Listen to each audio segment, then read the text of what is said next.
ओम शांति। 11 दिसंबर 2025। बाप दादा के मधुर महावाक्य। मीठे बच्चे, संगम युग पर तुम ब्राह्मण संप्रदाय बने हो। तुम्हें अब मृत्यु लोक के मनुष्य से अमर लोक का देवता बनना है। प्रश्न: तुम बच्चे किस नॉलेज को समझने के कारण बेहद का संन्यास करते हो? उत्तर: तुम्हें ड्रामा की यथार्थ नॉलेज है। तुम जानते हो, ड्रामा अनुसार अब इस सारे मृत्यु लोक को भस्मीभूत होना है। अभी यह दुनिया वर्थ नॉटे पैनी बन गई है। हमें वर्थ पाउंड बनना है। इसमें जो कुछ होता है वह फिर हूबहू कल्प के बाद रिपीट होगा। इसलिए तुमने इस सारी दुनिया से बेहद का संन्यास किया है। गीत: आने वाले कल की तुम। ओम शांति। बच्चों ने गीत की लाइन सुनी। आने वाला है अमरलोक, यह है मृत्युलोक। अमरलोक और मृत्युलोक का यह है पुरुषोत्तम संगम युग। अब बाप पढ़ाते हैं संगम पर, आत्माओं को पढ़ाते हैं। इसलिए बच्चों को कहते हैं, आत्म अभिमानी हो बैठो। यह निश्चय करना है। हमको बेहद का बाप पढ़ाते हैं। हमारी एम ऑब्जेक्ट यह है, लक्ष्मी नारायण या मृत्यु लोक के मनुष्य से अमर लोक का देवता बनना। ऐसी पढ़ाई तो कभी कानों से नहीं सुनी, न किसको कहते हुए देखा। जो कहे बच्चों तुम आत्म अभिमानी हो बैठो। यह निश्चय करो कि बेहद का बाप हमको पढ़ाते हैं। कौन सा बाप? बेहद का बाप निराकार शिव। अभी तुम समझते हो हम पुरुषोत्तम संगम युग पर है। अभी तुम ब्राह्मण संप्रदाय बने हो, फिर तुमको देवता बनना है। पहले शूद्र संप्रदाय के थे। बाप आकर पत्थर बुद्धि से पारस बुद्धि बनाते हैं। पहले सतो प्रधान पारस बुद्धि थे, अब फिर बनते हैं। ऐसे नहीं कहना चाहिए कि सतयुग के मालिक थे। सतयुग में विश्व के मालिक थे। फिर 84 जन्म ले, सीढ़ी उतरते उतरते सतो प्रधान से सतो रजो तमो में आए हैं। पहले सतो प्रधान थे तो पारस बुद्धि थे। फिर आत्मा में खाद पड़ती है। मनुष्य समझते नहीं। बाप कहते हैं, तुम कुछ नहीं जानते थे। ब्लाइंड फेथ था। सिवाय जानने के किसकी पूजा करना व याद करना, उसको ब्लाइंड फेथ कहा जाता है। और अपने श्रेष्ठ धर्म, श्रेष्ठ कर्म को भी भूल जाने से वह कर्म भ्रष्ट, धर्म भ्रष्ट बन पड़ते हैं। भारतवासी इस समय देवी धर्म से भी भ्रष्ट हैं। बाप समझाते हैं, वास्तव में तुम हो प्रवृत्ति मार्ग वाले। वही देवताएं जब अपवित्र बनते हैं तब देवी देवता कह नहीं सकते। इसलिए नाम बदल हिंदू धर्म रख दिया है। यह भी होता है ड्रामा प्लान अनुसार। सभी एक बाप को ही पुकारते हैं, हे पतित पावन आओ। वह एक ही गॉडफादर है जो जन्म मरण रहित है। ऐसे नहीं कि नाम रूप से न्यारी कोई चीज है। आत्मा का व परमात्मा का रूप बहुत सूक्ष्म है, जिसको स्टार व बिंदु कहते हैं। शिव की पूजा करते हैं, शरीर तो है नहीं। अब आत्मा बिंदी की पूजा हो न सके, इसलिए उनको बड़ा बनाते हैं पूजा के लिए। समझते हैं शिव की पूजा करते हैं, परंतु उनका रूप क्या है वह नहीं जानते। यह सब बातें बाप इस समय ही आकर समझाते हैं। बाप कहते हैं, तुम अपने जन्मों को नहीं जानते हो। 84 लाख योनियों का तो एक गपोड़ा लगा दिया है। अब बाप तुम बच्चों को बैठ समझाते हैं, अभी तुम ब्राह्मण बने हो, फिर देवता बनना है। कलयुगी मनुष्य है शूद्र। तुम ब्राह्मणों की एम ऑब्जेक्ट है मनुष्य से देवता बनने की। यह मृत्यु लोक पतित दुनिया है। नई दुनिया वह थी जहां यह देवी देवताएं राज्य करते थे। एक ही इनका राज्य था। यह सारे विश्व के मालिक थे। अभी तो तमोप्रधान दुनिया है, अनेक धर्म है। यह देवी देवता धर्म प्राय लोप हो गया है। देवी देवताओं का राज्य कब था, कितना समय चला, यह वर्ल्ड की हिस्ट्री ज्योग्राफी कोई नहीं जानते। बाप ही आकर तुमको समझाते हैं। यह है गॉड फादरली वर्ल्ड यूनिवर्सिटी, जिसकी एम ऑब्जेक्ट है अमर लोक का देवता बनाना। इनको अमर कथा भी कहा जाता है। तुम इस नॉलेज से देवता बन काल पर जीत पाते हो। वहां कभी काल खा नहीं सकता। मरने का वहां नाम नहीं। अभी तुम काल पर जीत पहन रहे हो ड्रामा के प्लान अनुसार। भारतवासी भी 5 वर्ष या 10 वर्ष का प्लान बनाते हैं ना। समझते हैं हम राम राज्य स्थापन कर रहे हैं। बेहद के बाप का भी प्लान है राम राज्य बनाने का। वह तो सब है मनुष्य। मनुष्य तो राम राज्य स्थापन कर न सके। राम राज्य कहा ही जाता है सतयुग को। इन बातों को कोई जानते नहीं है। मनुष्य कितनी भक्ति करते हैं, जिस्मानी यात्राएं करते हैं। दिन अर्थात सतयुग त्रेता में इन देवताओं का राज्य था। फिर रात में भक्ति मार्ग शुरू होता है। सतयुग में भक्ति नहीं होती है। ज्ञान, भक्ति, वैराग्य, यह बाप समझाते हैं। वैराग्य 2 प्रकार का है। एक है हठयोगी निवृत्ति मार्ग वालों का। वह घर बार छोड़ जंगल में जाते हैं। अब तुमको तो बेहद का संन्यास करना है, सारे मृत्यु लोक का। बाप कहते हैं यह सारी दुनिया भस्मीभूत होने वाली है। ड्रामा को बहुत अच्छी रीति समझना है। जो मिसल टिक टिक होती रहती है, जो कुछ होता है, फिर कल्प 5,000 वर्ष बाद हूबहू रिपीट होगा। इसको बहुत अच्छी रीति समझकर बेहद का संन्यास करना है। समझो कोई विलायत जाते हैं, कहेंगे वहां हम यह नॉलेज पढ़ सकते हैं। बाप कहते हैं हाँ, कहाँ भी बैठ तुम पढ़ सकते हो। इसमें पहले 7 रोज का कोर्स लेना पड़ता है। बहुत सहज है। आत्मा को सिर्फ यह समझना होता है हम सतोप्रधान विश्व के मालिक थे, तब सतोप्रधान थे, अब तमोप्रधान बन गए हैं। 84 जन्मों में बिल्कुल ही बर्थ नॉटे पैनी बन पड़े हैं। अब फिर हम पाउंड कैसे बने। अब कलयुग है, फिर जरूर सतयुग होना है। बाप कितना सिंपल समझाते हैं। 7 दिन का कोर्स समझना है। कैसे हम सतो प्रधान से तमो प्रधान बने हैं। काम चिता पर बैठ तमो प्रधान बने हैं। अब फिर ज्ञान चिता पर बैठ सतो प्रधान बनना है। वर्ल्ड की हिस्ट्री ज्योग्राफी रिपीट होती है। चक्र फिरता रहता है ना। अभी है संगम युग, फिर सतयुग होगा। अभी हम कलयुगी विशेष बने हैं, सो फिर सतयुगी वाइसलेस कैसे बने, उसके लिए बाप रास्ता बताते हैं। पुकारते भी हैं हमारे में कोई गुण नहीं है, अब हमको ऐसा गुणवान बनाओ। जो कल पहले बने थे उन्हों को ही फिर बनना है। बाप समझाते हैं पहले पहले तो अपने को आत्मा समझो। आत्मा ही एक शरीर छोड़ दूसरा लेती है।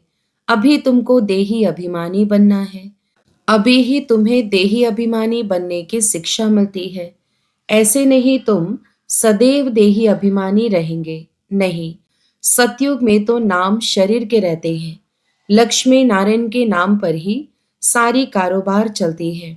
अभी यह है संगम युग, जबकि बाप समझाते हैं तुम नंगे अर्थात अशरीरी आए थे, फिर अशरीरी बन वापस जाना है। अपने को आत्मा समझ बाप को याद करो। यह है रूहानी यात्रा। आत्मा अपने रूहानी बाप को याद करती है। बाप को याद करने से ही पाप भस्म हो जाएंगे। इनको योग अग्नि कहा जाता है। याद तो तुम कहाँ पर भी कर सकते हो। 7 रोज में समझाना होता है यह सृष्टि चक्र कैसे फिरता है, कैसे हम सीढ़ी उतरते हैं। अब फिर इस एक ही जन्म में चढ़ती कला होती है। विलायत में बच्चे रहते हैं, वहां भी मुरली जाती है। यह स्कूल है ना। वास्तव में यह है गॉड फादरली यूनिवर्सिटी। गीता का ही राजयोग है। परंतु श्री कृष्ण को भगवान नहीं कहा जाता। ब्रह्मा विष्णु शंकर को भी देवता कहा जाता है। अभी तुम पुरुषार्थ कर फिर सो देवता बनते हो। प्रजापिता ब्रह्मा भी जरूर यहाँ होगा ना। प्रजापिता तो मनुष्य है ना। प्रजा जरूर यहाँ ही रची जाती है। हम सो का अर्थ बाप ने बहुत सहज रीति समझाया है। भक्ति मार्ग में तो कह देते हम आत्मा सो परमात्मा, इसलिए परमात्मा को सर्वव्यापी कह देते। बाप कहते हैं सब में व्यापक है आत्मा, मैं कैसे व्यापक होऊंगा। तुम मुझे बुलाते ही हो, हे पतित पावन आओ, हमको पावन बनाओ। निराकार आत्माएं सब आकर अपना अपना रथ लेती हैं। हर एक अकाल मूर्त आत्मा का तख्त है यह। तख्त कहो अथवा रथ कहो, बाप को तो रथ है नहीं, वह निराकार ही गाया जाता है। न सूक्ष्म शरीर है न स्थूल शरीर है। निराकार खुद रथ में जब बैठे तब बोल सके। रथ बिगर पतितों को पावन कैसे बनाएंगे। बाप कहते हैं मैं निराकार आकर इनका लोन लेता हूँ। टेम्परेरी लोन लिया है। इनको भाग्यशाली रथ कहा जाता है। बाप ही सृष्टि के आदि मध्य अंत का राज बताए तुम बच्चों को त्रिकालदर्शी बनाते हैं, और कोई मनुष्य यह नॉलेज जान नहीं सकते। इस समय सब नास्तिक हैं, बाप आकर आस्तिक बनाते हैं। रचयिता रचना का राज बाप ने तुमको बताया है। अब तुम्हारे सिवाय और कोई समझा न सके। तुम ही इस ज्ञान से फिर यह इतना ऊंच पद पाते हो।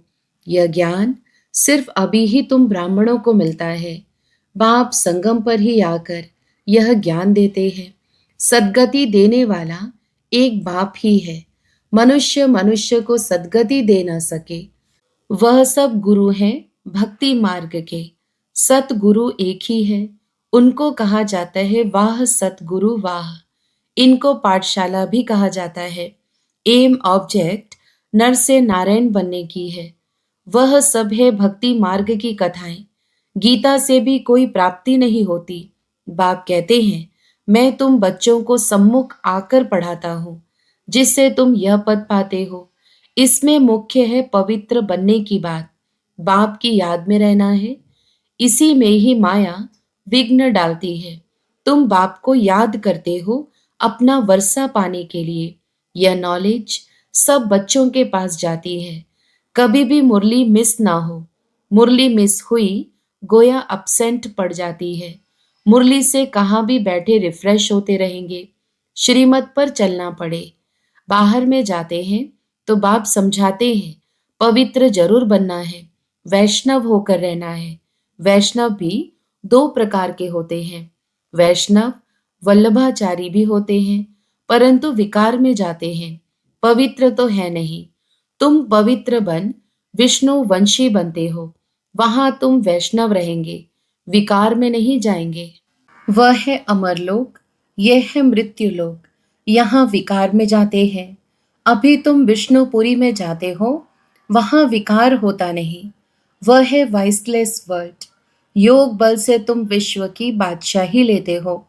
वह दोनों आपस में लड़ते हैं माखन बीच में तुमको मिलता है। तुम अपनी राजधानी स्थापन कर रहे हो। सभी को यही पैगाम देना है। छोटे बच्चों का भी हक है। शिव बाबा के बच्चे हैं ना, तो सबका हक है। सबको कहना है अपने को आत्मा समझो। माँ बाप में ज्ञान होगा तो बच्चों को भी सिखाएंगे। शिव बाबा को याद करो, सिवाय शिव बाबा के दूसरा ना कोई। एक की याद से ही तमो प्रधान से सतो प्रधान बन जाएंगे।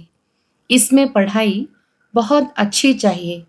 विलायत में रहते भी तुम पढ़ सकते हो। इसमें किताब आदि कुछ भी नहीं चाहिए। कहाँ भी बैठे तुम पढ़ सकते हो, बुद्धि से याद कर सकते हो। यह पढ़ाई इतनी सहज है। योग अथवा याद से बल मिलता है। तुम अभी विश्व का मालिक बन रहे हो। बाप राजयोग सिखाकर पावन बनाते हैं। वह है हठ योग, यह है राजयोग। इसमें परहेज बहुत अच्छी रीति चाहिए। इन लक्ष्मी नारायण जैसा सर्वगुण संपन्न बनना है ना। खान पान की भी परहेज चाहिए। और दूसरी बात, बाप को याद करना है तो जन्म जन्मांतर के पाप कट जाएंगे। इसको कहा जाता है सहज राजयोग। राजाई प्राप्त करने के लिए अगर राजाई न ली तो गरीब बन जाएंगे। श्रीमत पर पूरा चलने से श्रेष्ठ बनेंगे। भ्रष्ट से श्रेष्ठ बनना है, उसके लिए बाप को याद करना है। कल्प पहले भी तुमने ही यह ज्ञान लिया था जो फिर अब लेते हो। सतयुग में और कोई राज्य नहीं था, उसको कहा जाता है सुख धाम। अभी यह है दुख धाम, और जहां से हम आत्माएं आई हैं वह है शांति धाम। शिव बाबा को वंडर लगता है दुनिया में मनुष्य क्या क्या करते हैं। बच्चे कम पैदा हो उसके लिए भी कितना माथा मारते रहते हैं। समझते नहीं यह तो बाप का ही काम है। बाप झट एक धर्म की स्थापना कर बाकी सब अनेक धर्मों का विनाश करा देते हैं एक धक्क से। वो लोग कितनी दवाइयाँ आदि निकालते हैं पैदाइश कम करने के लिए। बाप के पास तो एक ही दवाई है, एक धर्म की स्थापना होनी है। वह समय आएगा सब कहेंगे यह तो पवित्र बन रहे हैं, फिर दवाई आदि की भी क्या दरकार है। तुमको बाबा ने ऐसी दवाई दी है मन मनाभव की, जिससे तुम 21 जन्मों के लिए पवित्र बन जाते हो। अच्छा, मीठे मीठे सिकिलधे बच्चों प्रति माता पिता बाप दादा का याद प्यार और गुड मॉर्निंग। रूहानी बाप की रूहानी बच्चों को नमस्ते। हम रूहानी बच्चों की भी रूहानी माता पिता बाप दादा को याद प्यार, गुड मॉर्निंग और नमस्ते। धारणा के लिए मुख्य सार। पहला, पवित्र बनकर पक्का वैष्णव बनना है। खान पान की भी पूरी परहेज करनी है। श्रेष्ठ बनने के लिए श्रीमत पर जरूर चलना है। दूसरा, मुरली से स्वयं को रिफ्रेश करना है। कहाँ भी रहते सतो प्रधान बनने का पुरुषार्थ करना है। मुरली एक दिन भी मिस नहीं करनी है। वरदान, स्व कल्याण के प्रत्यक्ष प्रमाण द्वारा विश्व कल्याण की सेवा में सदा सफलता मूर्त भव। विस्तार, जैसे आजकल शारीरिक रोग हार्ट फेल का ज़्यादा है, वैसे आध्यात्मिक उन्नति में दिल शिकस्त का रोग ज़्यादा है।